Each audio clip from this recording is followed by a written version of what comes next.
आज भारत सरकार और आप सभी लोगों के लिए एक धर्म संकट है, क्योंकि खबर ही कुछ ऐसी है। एक तरफ इस खबर को सुनकर आप लोग बहुत खुश हो गए कि यार बहुत अच्छी बात है, हमारा जो टारगेट है, कमिटमेंट है एक मिलिट्री सुपर पावर बनने का, उसकी तरफ ये एक बड़ा कदम होगा। लेकिन दूसरी तरफ कुछ ऐसी चीजें हैं जिसे देखकर आप झिझक जाओगे और एक धर्म संकट में पड़ोगे कि हाँ करे या ना करे, क्योंकि दोनों तरफ जाकर भारत के लिए मुश्किलें हैं। क्यों मैं ऐसा कह रहा हूं, चलिए विस्तार से आपको बताता हूं। दरअसल अब आप स्क्रीन पर खबर देखिए, रिपोर्ट्स आई हैं खुद मलेशिया से कि मलेशिया की एयरफोर्स भारत की ब्रह्मोस मिसाइल खरीदने के लिए एक डील को एक्सप्लोर कर रही है और वो चाहते हैं कि उनके पास बहुत सारे सुखोई 30 लड़ाकू विमान हैं। जैसे सुखोई भारत के पास हैं, ऐसे ही कुछ और सुखोई लड़ाकू विमान मलेशिया के पास हैं।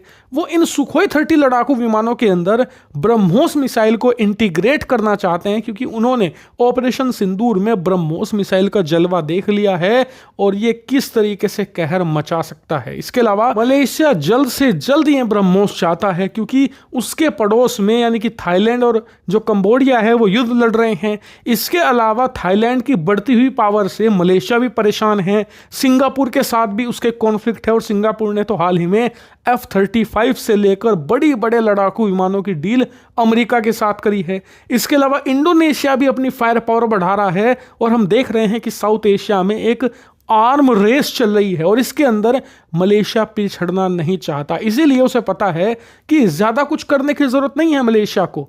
उसके पास Su-30 नाम का एक बीस्ट लड़ाकू विमान है जो कि परफेक्ट है उसके लिए। बल्कि ये कहिए कि उसके आस पड़ोस में सिंगापुर को छोड़कर किसी के पास उस टक्कर का लड़ाकू विमान नहीं है। ऐसे में अगर वो उसे एक तरीके से ब्रह्मोस के साथ इक्विप्ड कर देता है तो ये एक डेडली कॉम्बिनेशन बन जाएगा और इसीलिए वो इस कॉम्बिनेशन को हर हाल में बनाना चाहता है। और यही कारण है कि वो एक्सप्लोर कर रहे हैं कि भारत के साथ एक डील मटेरियलाइज हो जाए और किसी तरीके से भारत उसे ब्रह्मोस मिसाइल दे दे। अब आप कहोगे कि अच्छी खबर है भाई, मलेशिया हमसे ब्रह्मोस खरीदेगा, हमारा इस इलाके के अंदर डिफेंस एक्सपोर्ट बढ़ेगा और यहाँ पर हमारा मिलिट्री दबदबा भी होगा।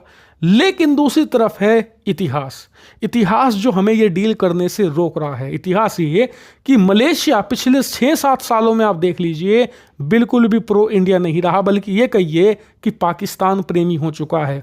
हालिया उदाहरण है ऑपरेशन सिंदूर का, जब मलेशिया का प्रधानमंत्री इब्राहिम खुले तौर पर पाकिस्तान के समर्थन में आकर खड़ा हो गया और भारत को खूब बुरी भली भी उसने कह दी थी। ये सुनकर आप कहोगे कि यार हमें बिल्कुल डील नहीं करनी चाहिए, मलेशिया को सबक सिखाना चाहिए। लेकिन इसका भी एक दूसरा पहलू है। आप ये भी सोचिए कि अगर हम ब्रह्मोस मिसाइल देते हैं यहाँ पर मलेशिया को, तो ऐसे में मलेशिया सैन्य तौर पर भारत के करीब आएगा। तब शायद मलेशिया इस पोजीशन में ना हो कि वो एंटी इंडिया हो जाए, क्योंकि भविष्य में वो मिलिट्री सप्लाई के लिए, स्पेयर पार्ट के लिए भारत पर निर्भर हो जाएगा। इसीलिए ये भारत के लिए एक धर्म संकट की घड़ी है कि हम डील करें मलेशिया के साथ या ना करें। क्योंकि अगर मना कर दिया तो ये मानकर चलिए कि दुश्मनी और बढ़ेगी, लेकिन अगर डील कर ली तो डिफेंस एक्सपोर्ट भी बढ़ेगा और साथ में उसके साथ हमारी मिलिट्री इंगेजमेंट बढ़ेगी। और हो सकता है, मैं फिर भी कहूंगा कि ये हो सकता है, होगा इसकी गारंटी नहीं है, हो सकता है कि हमारे रिश्ते भी अच्छे हो जाएं। इसीलिए अब आप कमेंट करके बताइए कि आप किस चीज़ के पक्ष में हैं, डील के या नो डील के।